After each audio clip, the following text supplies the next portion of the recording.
Okay. Today, my guest is Professor Ravi Madhavan.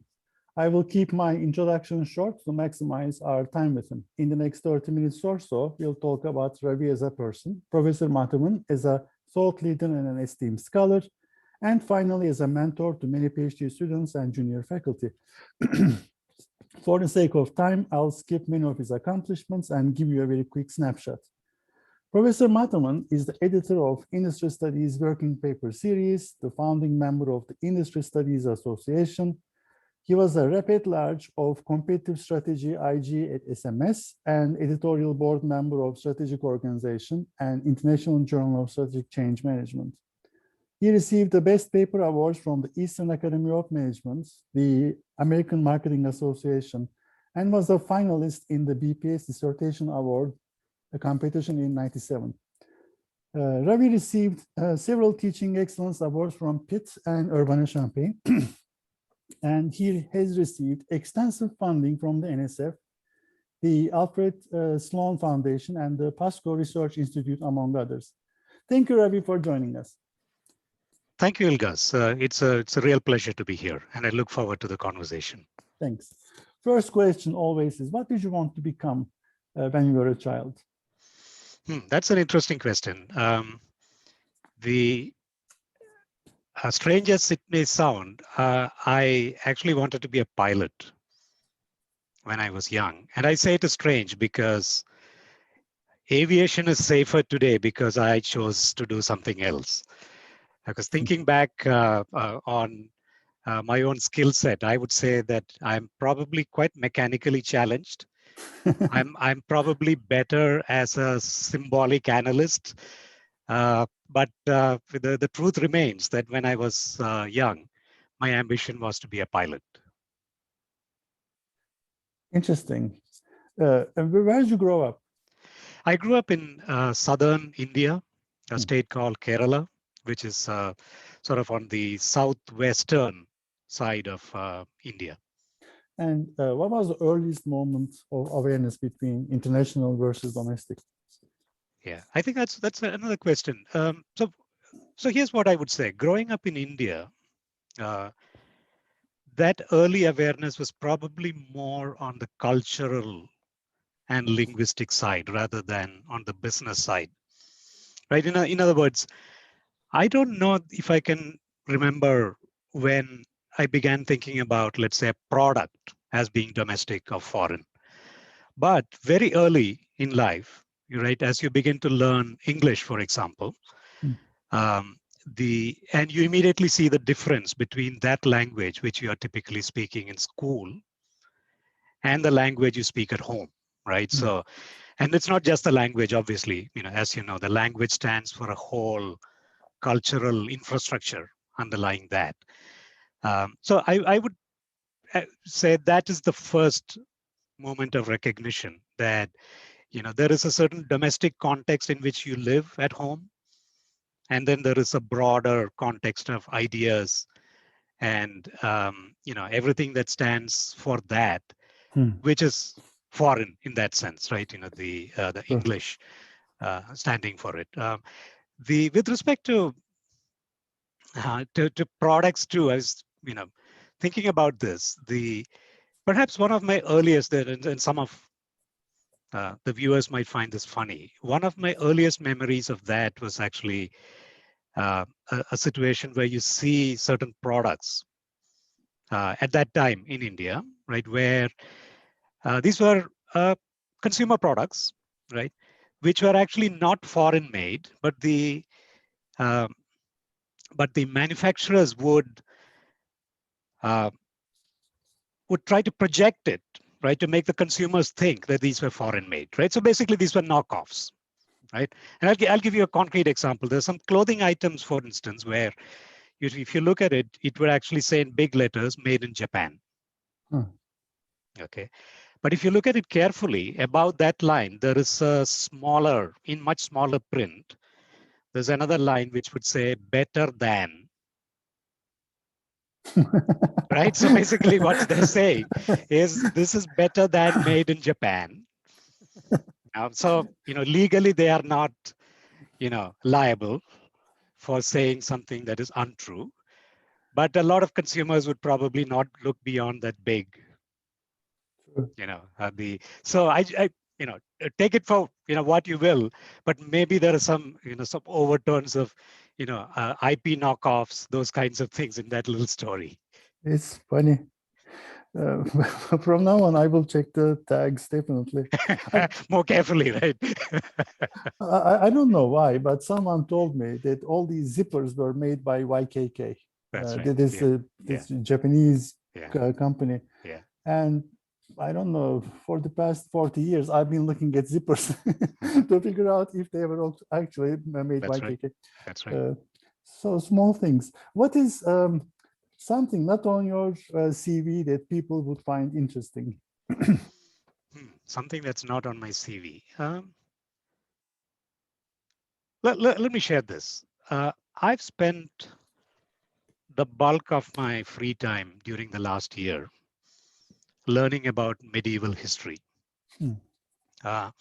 which I'm completely fascinated by. It started with, obviously, since we are living through the pandemic period, it started with an interest in the Black Death, right? The 1340s plague epidemic in Europe. So as I got into that, I happened to come across some videos, some written material that really put it in the broader context of the medieval period. And I was just so fascinated that I've spent a lot of my free time, as I said, during the last year, just learning more and more about the intellectual climate, the military history, the social changes, the thought leaders of that time. And I continue to be really fascinated by that.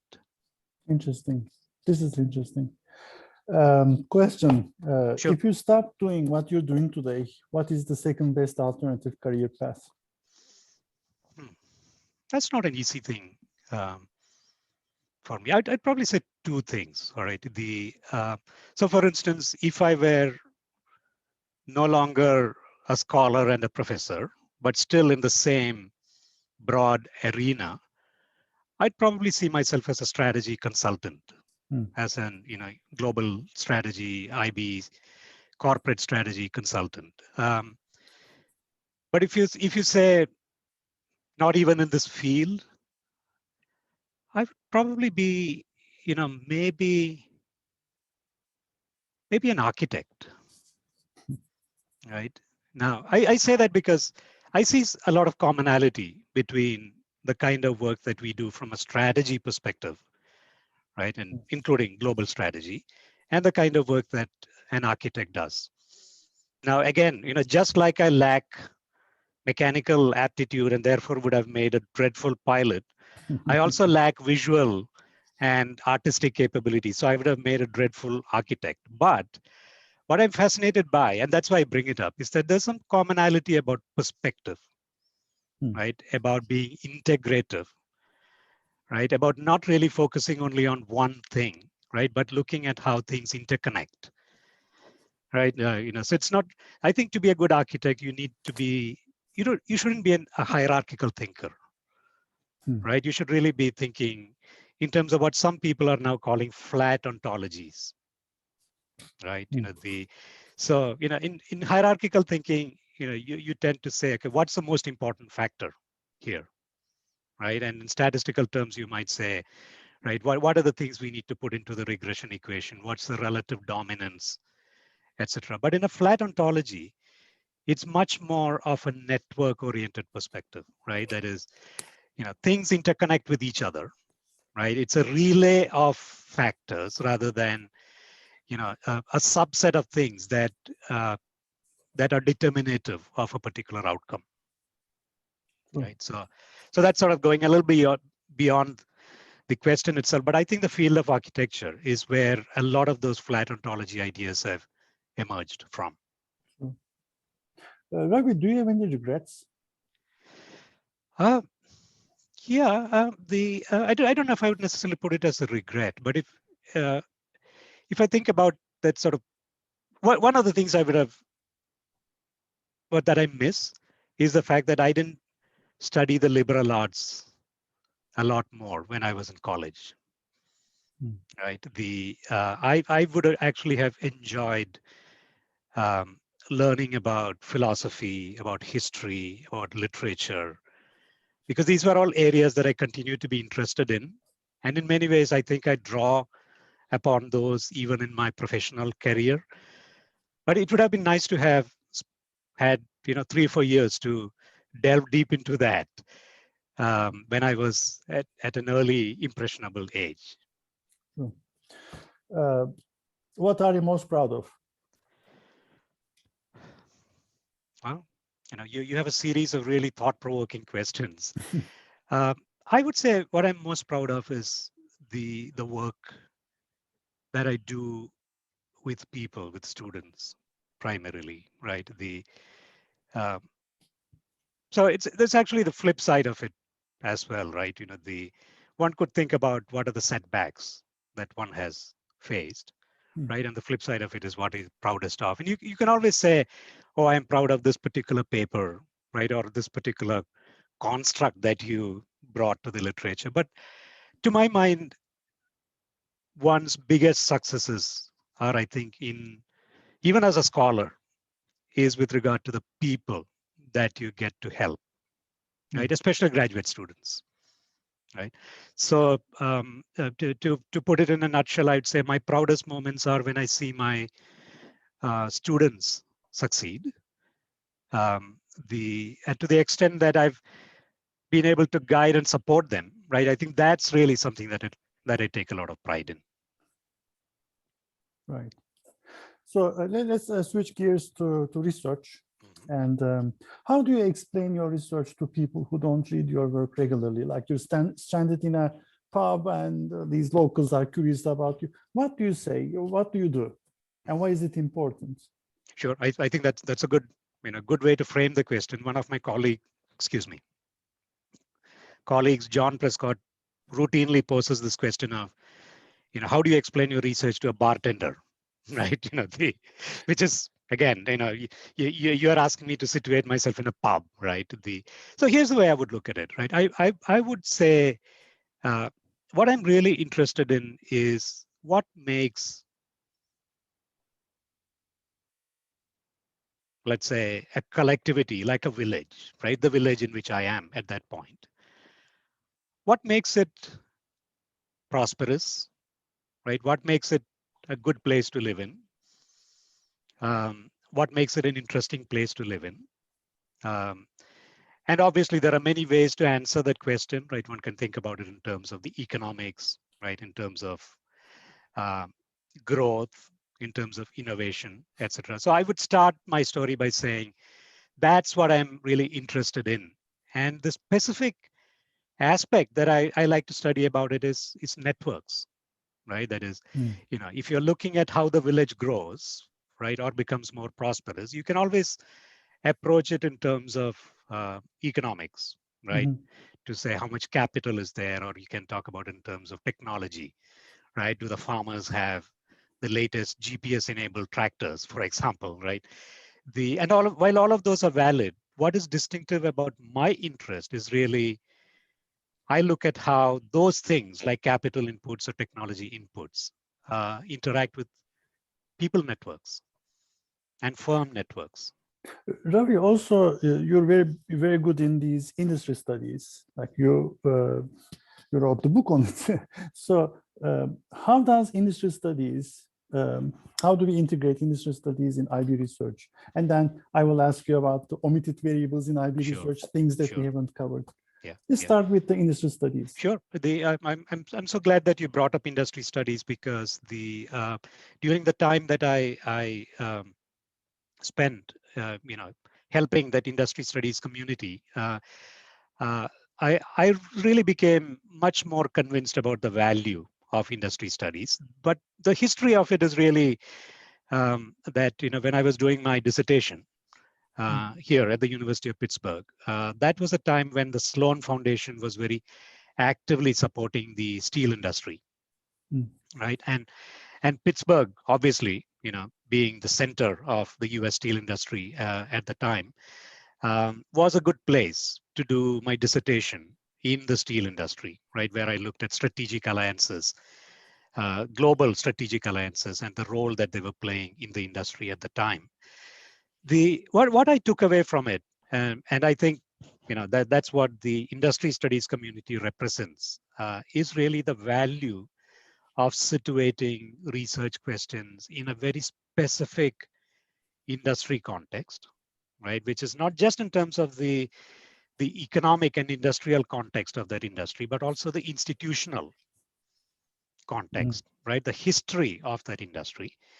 And that has implications not only for the kind of questions you ask, but for the kind of methodologies you adopt, right? For instance, once you say, industry studies is interesting, you really have to go into multi-method kind of approaches, right? That is, you need to, even if the bulk of your data is sort of large sample empirical data, your interpretation, right, has to go beyond just the statistical interpretation, right? You've got to embed that in the larger context of the history of the industry and so on. So, I'm very much, a fan and a convert to that. So I started with, the steel, and then over the last 8 or 10 years, I would say my interest has shifted a little bit to other industries, but I've been focusing on what I think of as complex capability industries, which again have some Pittsburgh roots, primarily the nuclear power industry and the aircraft industry, right, where I'm doing some field work in China. Interesting. What are the omitted variables in IB research? Things we understudied so far that are promising, because maybe the next big question is around the corner. Like, what is the next big question? Yeah. So clearly, I think you're posing a rather big question in the form of this question itself, right? So I'll give you my personal take on it. Okay. My personal take is that, clearly there are a few sort of variables that I think people are beginning to pay more attention to, right? Including in some of your work, capabilities, for example, right? Just the, just the idea of how do various soft and hard factors interconnect, right, inside the enterprise to give rise to capabilities is a question, right? That is, I think, that I remain fascinated by, and I think more and more people are beginning to look at that. I would say maybe language is one omitted variable, right? We do a lot of culture type of research, but there's not a lot in terms of how languages play a role, right? In terms of not only as a sort of input into culture, but in terms of things like technical collaboration, cooperation, for example. But going beyond the omitted variable bias, which I acknowledge is an important question, I think a little bit more about the way we approach research itself, right? And so I go back for a moment to the idea I mentioned about the flat ontology, right? Even the framing of our question about omitted variables comes from, I would say, a certain way of thinking about research, right? Which is really almost a deterministic model, right? The regression framing, right? To say, we have a dependent variable, we have a set of, independent variables, and we are looking for some degree of determinative causation, right? Whereas what I'm intrigued by, and I found myself doing the same thing with networks, right? So for instance, in JIBS, I've published 2 papers on networks, right, over the time. And the first one was very much a network analysis kind of paper,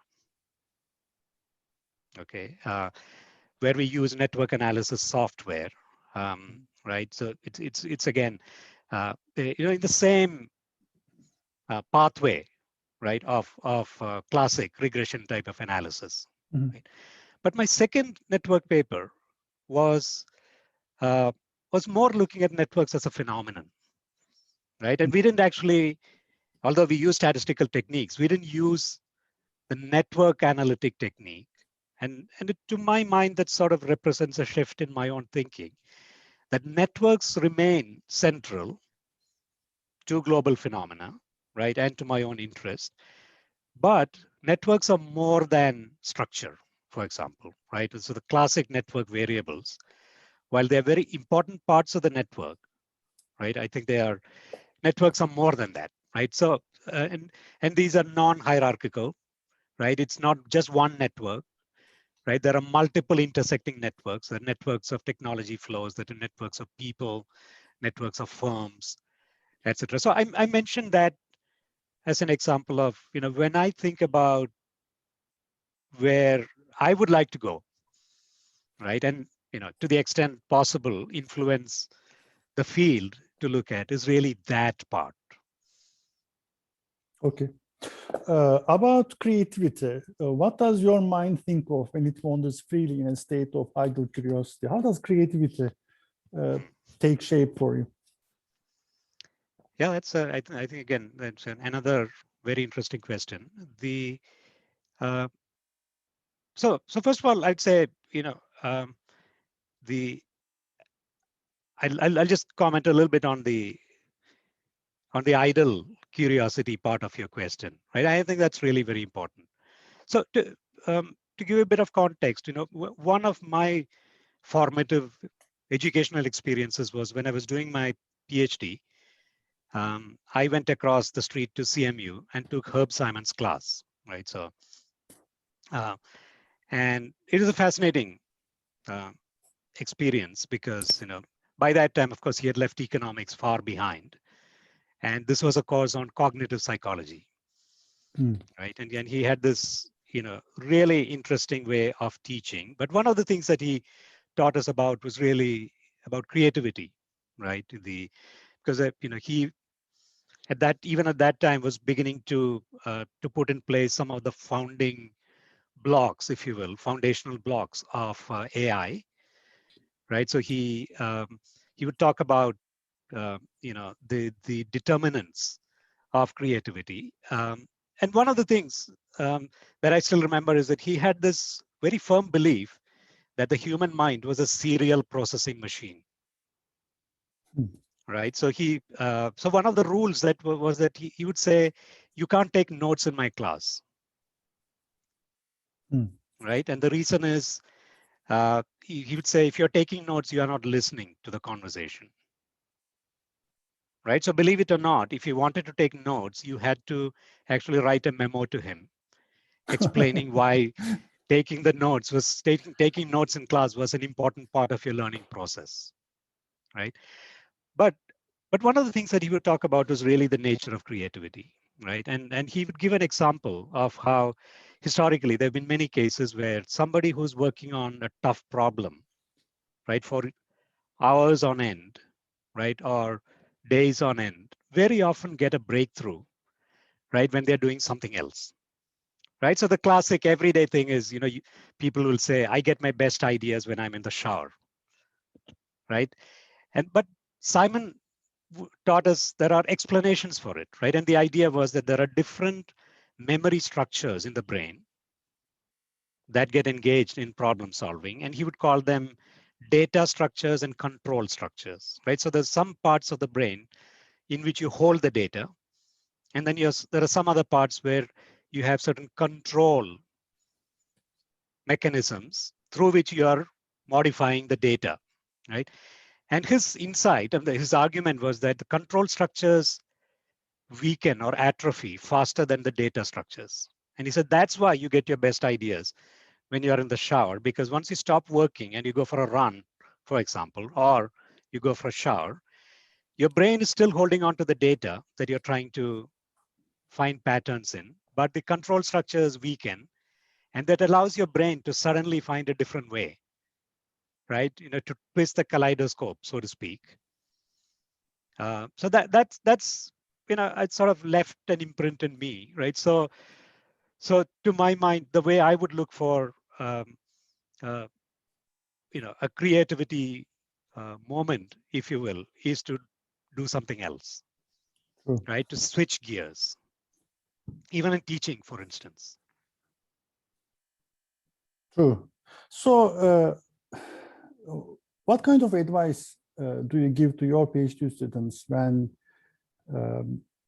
when you see them working on new papers, when they take your seminars? What is the top 3 big mistakes that pretty much all young scholars do?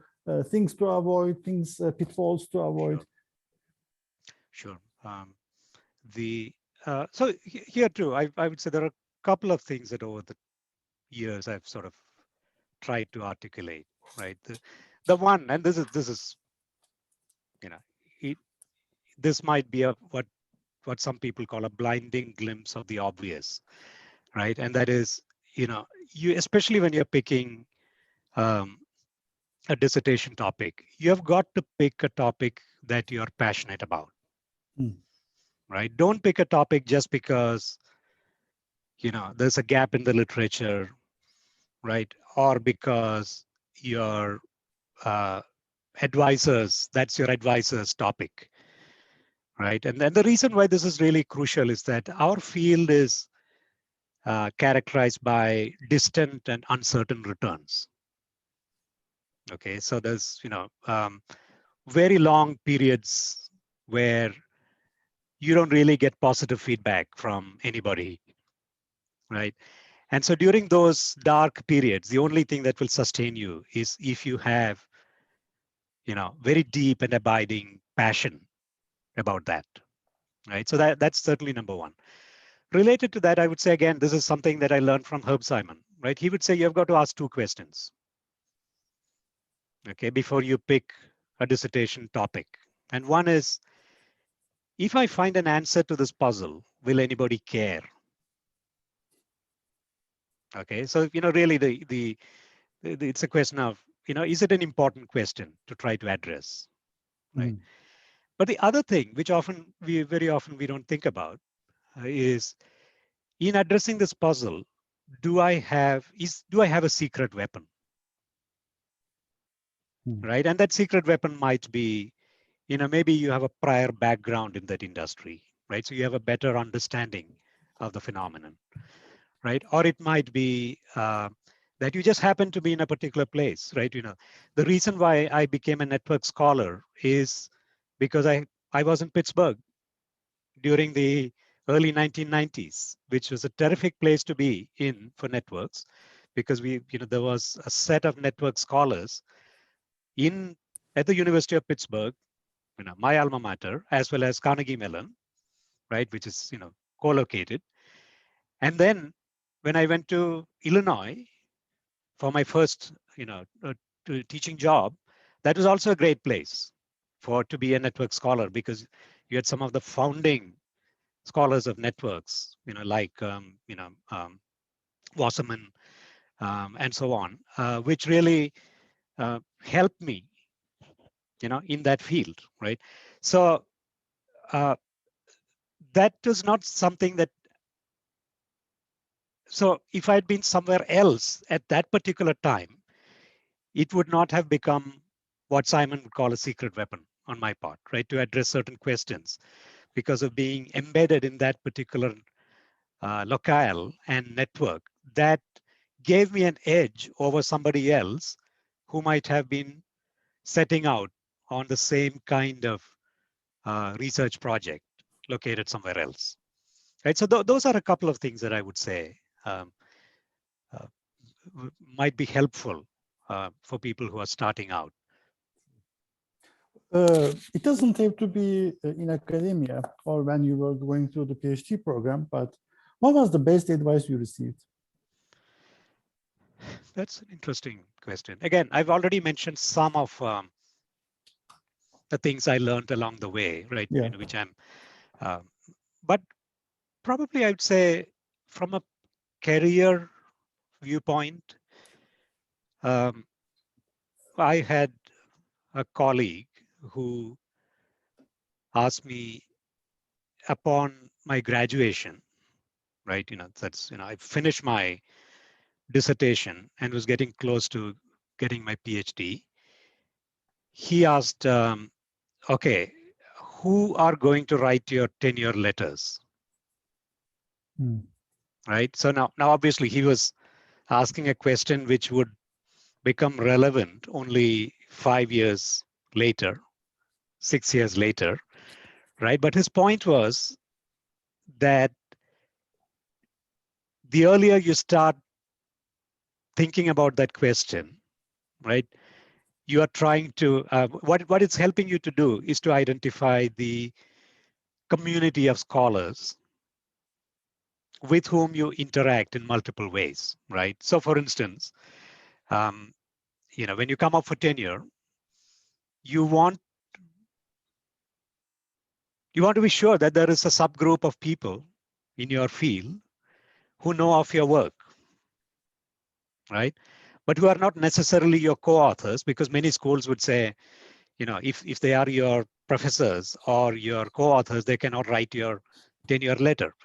So you have to think about your network in sort of slightly nuanced terms, right? So you need a reasonably good number of people who are aware of your work, who see value in it, right? But who are not necessarily, involved in in your work as co-authors or as mentors directly.